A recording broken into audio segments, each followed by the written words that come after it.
Hey Patreon fam, so this is a new concept that I'm doing for the Patreon exclusively, and I'm calling it Housewife Rewind. So I'm going to be going back to iconic Housewives episodes of different franchises and reviewing them. The hint I gave y'all was, while you were running your mouth, I was running to the bank, sweetie. So of course this was said by Nene Leakes. This is the Real Housewives of Atlanta. This is season 4, the first episode of the season. It is titled Nothing Ventured, Nothing Gained. So if you're watching on Peacock, you can go and watch it. This cast was Cynthia, Kim, Candy, Sheree, Phaedra, and Nene. This was kind of like a perfect cast. I'm so excited to do this because this is like classic Housewives, y'all. Oh, so we open with pregnant Kim because as soon as she met Croy, she was like, oh, I'm not letting this man go. This is a mark. She got pregnant immediately, and I think she was moving out her townhouse to a house with Croy. Oh, and there goes Sweetie, her slave. Just kidding. I wonder where Sweetie is now these days. Yeah, at this point, Kim hit the jackpot. She moved into her dream house, and it's nice. I will say, Kim was tolerable this season. Well, the first half of this season. It's clear that when Kim got with Croy, she was like, oh, this is my meal ticket. I ain't gotta hang out with those other black bitches anymore. So next scene we're with Nene Leakes, and this season, this is when she really came into some money. Like, she was very rich. So we see her at the car lot, and she's buying one of her sons a car. I think it was Bryce. Poor Nene, I know she tried her best with Bryce, but he kept fucking up. Oh, and during this season, Nene and Greg were separated. I think this is also the season bling bling bling bling. Bitches is mad. Yeah, Nene is definitely single as she's flirting with the guy who owns the car lot. So I just saw one of the memes that I see on Twitter a lot of Nene like in the back of the car doing this. Turns out this is when Bryce was test driving the car. She's in the back of the vehicle saying, oh, I want to pay for the car in cash. Can we get it today? Nene is the queen of memes. Like, oh my God. I feel like she surpassed New York. Like, there is a Nene meme for every mood. Literally every mood. So Nene buys the car for Bryce in cash, and she is very pleased with herself that she can do so. This is new money, Nene. Short hair Nene was just so iconic. Every scene she's in was entertaining. Like, something is just buying her son a car. Like, it would be entertaining as hell just watching her. A lot of housewives can't do that. So next scene we're with Sheree as she's visiting Lawrence in the studio as he's someone's producing his song. The struggling, the singing, the sun. Well, good thing Lawrence now, like, you know, he's in movies, like he's acting. Good for him. Him starting out as a gay minion on Atlanta did so well for him. So they're talking in the studio, and Sheree is telling Lawrence about a deal that she tried to bring Nene in. And then she says that Nene went around her back and tried to screw her over with the promoter, Tyrone. Of course, everyone's talking about how Nene was on Celebrity Apprentice because it was iconic how she came after Star Jones. I will take you down, Star Jones.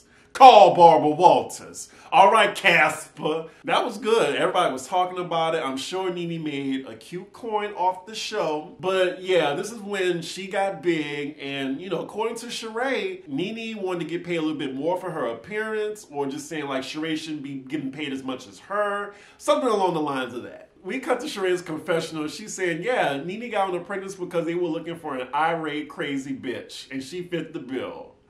Damn. Hating much, Sheree? So Sheree tells Lawrence that she set up a meeting with Nene to talk to her about it. Next scene, we're with Miss Cynthia Bailey, and she's meeting up with Miss J from America's Next Top Model for lunch. So they're just catching up with each other. It looks like they're old friends, and Cynthia's talking about the Bailey agency that she's opening up. Man, I still think it's a scam. Like, what models do we know that came out of her agency? I mean, is it even still going?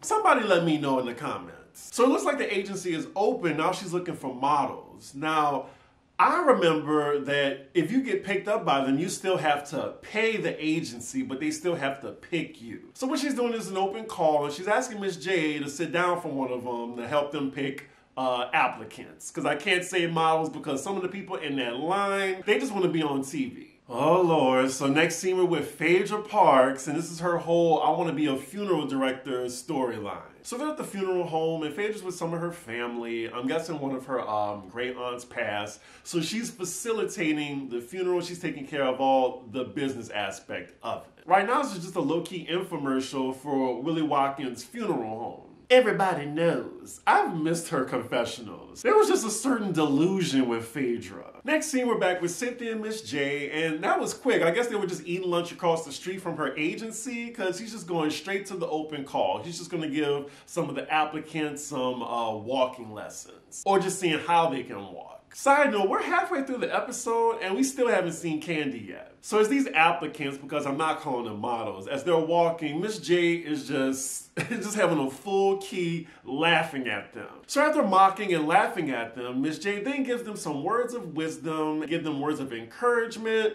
and the casting call is over. So next thing, we finally have some of the women together, and this is also Candy's first scene in this episode. It's her, Sheree, and Phaedra, and they're at an adult sex shop. This is Candy's plot line when all she used to do was talk about sex. She had the candy-coated nights. She would introduce vibrators to the women. I don't want no dildo in my ass. But you know, 10 years later, and her adult toy line is still going. That's impressive. Like, Candy keeps a check. They basically playing around with the sex toys, and Candy's talking to them about opening her business, so she just launched it this season. Oh, I used to like when Candy and Phaedra were friends. Is it just me? I miss their friendship. I like them better as friends. Next scene, we're with Kim. Sweetie!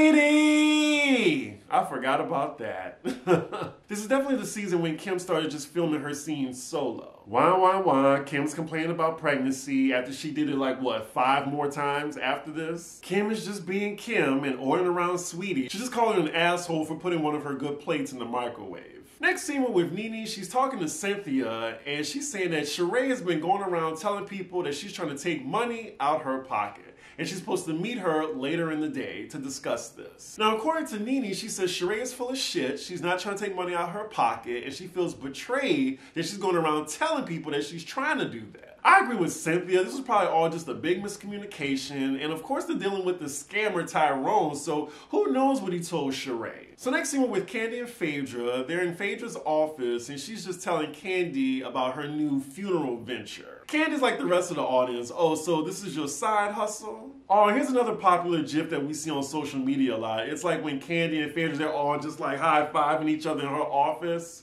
I use that one a lot. Next scene, we're at this ghetto fabulous funeral that's co-directed by Phaedra. Like, there's a lot of pomp and circumstance for this funeral. We then cut to Phaedra's confessional, and she's just being weird talking about how much she loves funerals. Alright, so next scene, it is the main event. Nene is meeting up with Sheree at the winery to talk this thing out. Already, Nene is saying, Sheree is jealous of me. I know it. So Sheree arrives, and Nene already got a chip on her shoulder. She's like, I got you something to drink. Try it, you might like it. So Nene starts the conversation very aggressively. She's like, listen, I have no desire to get out of character with you. You know, they could have just talked it out like friends, but clearly Nene is angry at Sheree, and it starts that way. It's just starting out so shady. I'm not the one with the problem. I think you are. So Sheree then recounts her side of the story to Nene. Apparently, Tyrone is facilitating some event with Sheree and Nene. And Sheree says she heard from Tyrone that Nene called him and said that you could have got Sheree much cheaper and cut the money off the top and I guess give to Nene. The way Nene's just looking at Sheree, she's explaining this, she's like, really, bitch? Not Sheree with the black women. This is the issue. Nobody wants to see nobody succeed.